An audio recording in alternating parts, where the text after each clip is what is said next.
కడప కడపలో జరిగే TDP మహాపండగకు Visakha TDP అభిమానులు కార్యకర్తలు భారీగా తరలి వెళ్తున్నారు. భారీగా జన సమీకరణకు ప్లాన్ చేస్తున్నారు.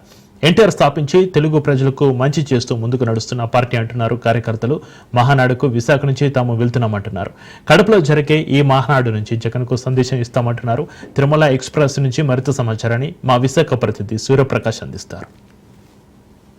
కడపను మేము కూడా సైతం ముందుకు రావడానికంటూ సిద్ధమంటున్న తెలుగు తమ్ముళ్ళు అయితే విశాఖపట్నం నుండి కడప ప్రాంతానికి చేరుకోవడానికైతే దాదాపు విశాఖపట్నంలో ఇప్పుడు తిరుమల ఎక్స్ప్రెస్ అంతా కూడా తిరుమల చేరుకోవడానికైతే అందరూ వెళ్తుంటారు. కానీ ఈసారి అయితే కడప ప్రయాణం చేయడానికైతే దాదాపు తెలుగుదేశం కార్యకర్తలతో ఈ యొక్క ట్రైన్ మొత్తం గడగడలాడుతుంది. ఎక్కడ చూసినా సరే తెలుగుదేశ కార్యకర్తలు, తెలుగుదేశం అభిమానులు, తెలుగుదేశం నాయకులు అయితే ఈ యొక్క ప్రాంతం మొత్తం కూడా నిలుపుకోవడం జరుగుతుంది.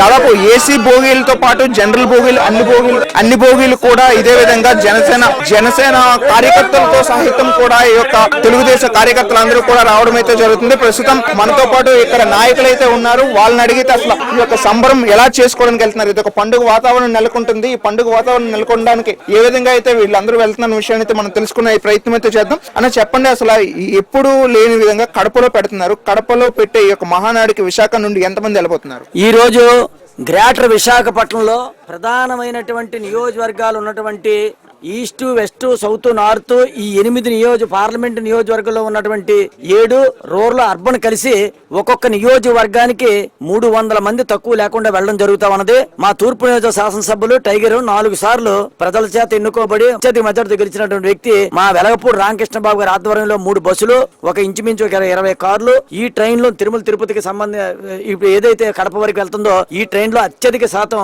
తెలుగుదేశం పార్టీ నాయకులు, కుటుంబ సభ్యులు, అలాగే శాసన మండల సభ్యులు కూడా ఈ ట్రైన్ లో ఉన్నారు. అలాగే ఏదైతే మహానాడు అద్భుతంగా తీర్మానాలు, ప్రతిపాదనలు చేస్తారో మాకు ఎప్పుడు కూడా స్వర్గీయ నందమూరి తారక రామారావు గారు పెట్టినటువంటి ఈ తెలుగుదేశం పార్టీలోని ఒక విధి విధానాలు చాలా పద్ధతిగా జరుగుతాయి.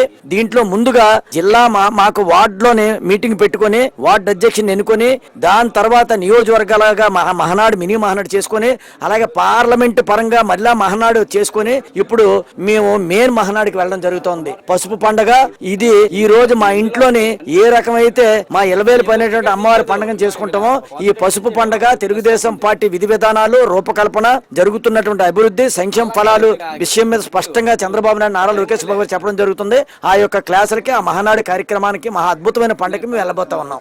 ఇది ఇలానే మరింత మంది అయితే ఉన్నారు. అలానే సీనియర్ నాయకులు అంటే ఎంతో వయసు మీరినా కూడా వాళ్ళు కూడా ఈ యొక్క కార్యక్రమానికి వెళ్ళడానికి అయితే సంసిద్ధమవుతారు. అసలు ఎందుకు ఇంత ఉత్సాహాన్ని చూపిస్తారు, అసలు ఎందుకు ఈ విషయం అనే విషయాన్ని అయితే అడిగి తెలుసుకుందాం. సార్ చెప్పండి, ఎంత దూరం మీరు వెళ్తున్నారు? ఎలా? 2 నుంచి కూడా నేను మహానాడుకి వస్తున్నాను. స్వర్గీయ నందమూరి తారక రామారావు టైం నుంచి కూడా నేను వెళ్తాను. ఏ మహానాడుకు కూడా నేను మిస్ అవ్వలేదు. భీమిలి నియోజకవర్గంలో గంటా గారు తాలూకా నియోజకవర్గం, పోతులమల్లిపాలెం జీబీఎంసీ 6వ వార్డు నుంచి మేము ఈ కార్యక్రమానికి వెళ్తాను. ఈ కార్యక్రమం కడపలో పెట్టడానికి కారణం ఏంటంటే 2029లో విజయానికి సాంకేతికం ఇది. అసలు అహోరాత్రులు ఈ వయసులో 75 సంవత్సరాల వయసులో చంద్రబాబు నాయుడు గారు ఇవాళ ప్రజల కోసం, ప్రజల మనిషిగా కీర్తి పతాకాన్ని ఎగరవేస్తున్నాడంటే అది జగన్మోహన్ రెడ్డి ఇలకాలోనే చేస్తే బాగుంటాదని అది నిర్ణయించి నీ కడప గడ్డపై మా తెలుగు సోదరులు, మా తెలుగు తమ్ముళ్ళు, మా తెలుగు మహిళలు, వీర మహిళలు నీ దగ్గరికి వచ్చి నీ గడపలో మేము కార్యక్రమం చేయడానికి నిశ్చయించుకొని ఇంత వయసు వచ్చినా, ఇంత వేడున్నా మేము అందరమే నీ గడ్డ మీదకి రావడానికి సిద్ధంగా ఉన్నాం. ఇది ఇక్కడ ఉన్న పరిస్థితి. ఎటువంటి ఇబ్బందులు ఉన్నా కూడా మేము ముందుకు వెళ్ళడానికి అయితే సిద్ధం ఉంటాం. ప్రస్తుతం కడపలో మీ యొక్క ఈ యొక్క కార్యక్రమం చేయడానికి అయితే గడపలో మేమంటూ కూడా రేపటికి 2029కి ఇదే మా యొక్క నాంది అనే విషయాన్ని కూడా వీళ్ళు తెలియజేయడం అయితే జరుగుతుంది. కెమెరామెన్ ప్రసాద్తో సూర్యప్రకాష్, రాజ్ న్యూస్, విశాఖపట్నం.